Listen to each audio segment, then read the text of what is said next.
अऊज़ु बिल्लाहि मिनश्शैतानिर्रजीम बिस्मिल्लाहिर्रहमानिर्रहीम। सबसे पहली बात यह है कि इंसान थोड़े से पैसों के लिए, खोटे सिक्कों के लिए अपने आप को, अपने ज़मीर को बेच देता है। ये नहीं देखता कि मैं कर क्या रहा हूँ, बस ये देखता है कि पैसा आना चाहिए। देखें, जब तक आप अपनी कमाई पर तवज्जो नहीं देंगे, हलाल कमा के नहीं ले आएंगे, बरकत भी नहीं होगी और अल्लाह तबारक व तआला उस पैसे को ऐसे ज़ैं कर देंगे जैसे बंदा हाथ में रेत पकड़ता है, हाथ खोल गिर ख़त्म, ऐसे ही पैसे ख़त्म हो जाते हैं। तो इस वजह से सोचने से पहले, बोलने से पहले सोचना चाहिए। उलमा मुहद्दिसीन और बुज़ुर्ग हज़रात फरमाते हैं कि पहले तोलें फिर बोलें। आप सल्लल्लाहु अलैहि वसल्लम की तरफ कोई चीज़ निस्बत कर देना या किसी की तरफ कर देना, मिसाल के तौर पर कोई बंदे ने किसी की तरफ झूठी निस्बत कर दी तो उसको कितना दुख लगता है, कितना परेशानी होती है। तो आप सल्लल्लाहु अलैहि वसल्लम ने फरमाया कि जिस बंदे ने मेरी तरफ झूठी निस्बत की, कोई बयान कर दिए, मेरी निस्बत मेरी तरफ कर दी, तो फरमाया कि वो बंदा अपना ठिकाना जहन्नम में बना ले। आप सल्लल्लाहु अलैहि वसल्लम ने फरमा दिया। और आप सल्लल्लाहु अलैहि वसल्लम देखें, किसी आलिम ने, किसी मुफ्ती ने नहीं फरमाया, आका दो जहाँ सल्लल्लाहु अलैहि वसल्लम ने फरमाया।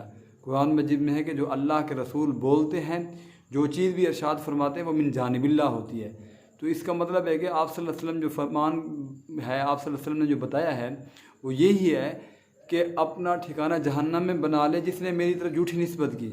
तो इस वजह से कोई हदीस बयान कर देना जो आप सल्लल्लाहु अलैहि वसल्लम से साबित नहीं है, जो मनकून नहीं हुई, तो आप उसको नकल कर देना और निस्बत आप सल्लल्लाहु अलैहि वसल्लम की तरफ कर देना, तो ये गुनाह है, कबीरा गुनाह है, और साथ ये कि जहन्नम में जाएगा।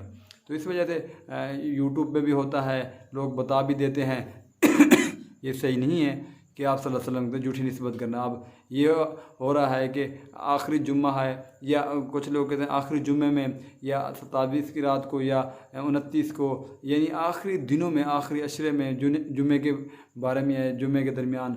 और इसके साथ ये कि ये जो 27 की रात है या 29 की रात है, इसमें कहते हैं कि 4 रकात नमाज नफिल पढ़ लें और जितनी नमाज़ें आपकी कज़ा हैं वो सारी की सारी ख़त्म हो गई। ये झूठ है।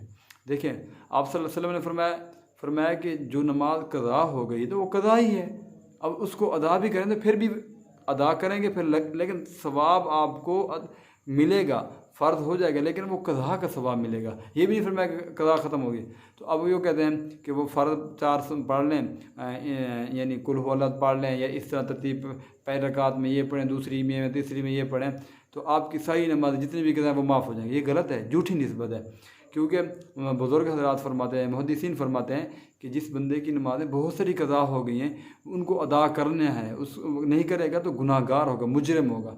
वो कैसे अदा करना है? वो फरमाया कि ऐसे अदा करना है कि हर नमाज के साथ, मिसाल के तौर पर मेरी बहुत सारी नमाज़ें रह गई हैं, तो अब मैंने अदा करनी है, सुबह की नमाज़ के साथ पढ़ लूँगा तो सुबह की, ज़ोहर की नमाज़ के साथ पढ़ूँगा, ज़ोहर की पढ़ता रहूँगा, असर की अदा भी पढ़ता रहूँ, कज़ा भी। तो अल्लाह तबारक व तआला अपने फज़ल व करम से वो जैसे पढ़ते रहेंगे तो अल्लाह तबारक वो कमी पूरी फरमा देंगे। वो भी यकीनी बात नहीं है, ये यकीन के साथ नहीं कह सकते कि मेरी कितनी नमाज़ें रही है वो पूरी हो जाएंगी, वो कबूल होती ये नहीं होती। लेकिन फरमाया कि तरीका यही है कि हर असल नमाज के साथ, जो वक्त के साथ पढ़ते हैं, उसके साथ वो कज़ा भी अदा करते रहें। तो इंशाअल्लाह यानी यही नियत करें कि ज़ोहर की पढ़ी तो ज़ोहर की जो मेरी दुनिया में पहले यानी मेरी ज़िंदगी में रह चुकी है उसकी कज़ा कर दें, असर की पढ़ी, मगरिब की पढ़ी, ये फरमाया कि इस तरह आप अदा करते रहें। ये नहीं है कि आप में एक बंदा मिसाल के तौर पर नमाज़ पढ़ता नहीं है, अब वो रमज़ान शरीफ में आ जाए, रमज़ान शरीफ में ही जो बताते हैं कि 4 रकातें पढ़ लें जुम्मे के में, या 27 में, 29 में इसे पढ़ने से ये तो सरासर गुनाह है। इसका मतलब कि पूरा माह रमज़ान, पूरा साल कुछ भी ना करे, माह रमज़ान के आखिरी दिनों में करे तो सब नहीं, ये नहीं है। ये बात, इबादत करनी है, सवाब अल्लाह ताला देगा, लेकिन ये नहीं है कि आप थोड़ी सी इबादत कर लें और अल्लाह तबारक व तआला, यही बात है लैलतुल क़द्र गया। देखिए पूरी रात जागते हैं लैलतुल क़द्र की तलाश में, अब ये बता देते कि इस रात में तो उसी रात में जागते। ये कोई नहीं है कि इस इबादत करें तो अल्लाह बाकी इबादत माफ़ नहीं, तो ये गलत है। तो इससे गुरेज करना चाहिए। आप सल्लल्लाहु अलैहि वसल्लम की तो झूठी निस्बत नहीं करनी चाहिए।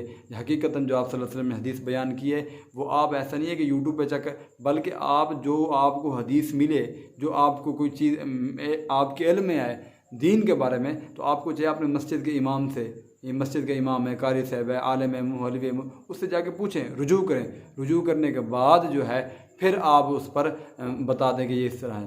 तो दुआ है कि अल्लाह तबारक व तआला तमाम बातों पर अमल करने की तौफीक अता फरमाए।